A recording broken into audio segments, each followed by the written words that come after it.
ত্রিপুরায় জ্বালানির সংকট চরমে, দেখা দিয়েছে নিত্য প্রয়োজনীয় সামগ্রীরও সংকট। পার্বত্য এলাকায় খাদ্য সংকটে মানুষ। ফসলের নিশ্চয়তার জন্য জলসেচের ব্যবস্থা অবিলম্বে করতে হবে। মঙ্গলবার এই অভিযোগ উত্থাপন করে আগরতলায় বিশাল বিক্ষোভ মিছিল বের করে সিপিএম। রাজধানীর মেলার মাঠ থেকে শুরু হওয়া মিছিল শহরের প্রধান প্রধান সড়ক পরিক্রমা করে। সিপিএমের রাজ্য সম্পাদক তথা বিধানসভার বিরোধী দলনেতা জিতেন্দ্র চৌধুরী সরকারকে নিশানা করে বলেন, রাজ্যে সরকারের কোনো অস্তিত্বই নেই। গ্রাম পাহাড়ে শোনা যাচ্ছে দুর্ভিক্ষের পদধ্বনি।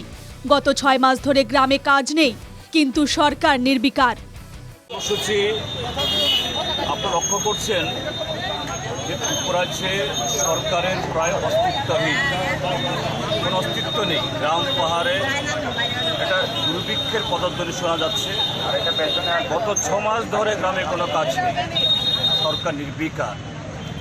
এদিকে সামান্য ঝড় বৃষ্টিতে কোথাও রাস্তা ধস নেমেছে বা রেল আসতে পারছে না, এখনও ঠিক সেরকম বৃষ্টি হয়নি, কিন্তু তারপরেও ত্রিপুরাজ্যে জ্বালানির সংকট অতীতের সমস্ত রেকর্ড ছাপিয়েছে। প্রত্যেকটা পেট্রোল পাম্পে 2-2.5 কিলোমিটার করে মোটরসাইকেল বা 3 চাকার এই অটো লাইন ধরে দিনের পর দিন অপেক্ষা করতে হচ্ছে।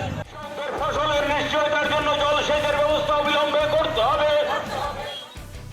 জিতেন্দ্রবাবু সাংবাদিকদের জানান, সরকারের ঘুম ভাঙাতেই তাদের এই বিক্ষোভ কর্মসূচি। এগুলোর উপরে সরকারের যাতে একটু সজাগ হয়, ঘুম ভাঙে। এরা তো বিভোর হয়ে আছে বিকশিত ভারত গর্বে, কিন্তু এদিকে এই রাজ্যটাকে যে ডুবে যাচ্ছে, মানুষের জীবন জীবিকা,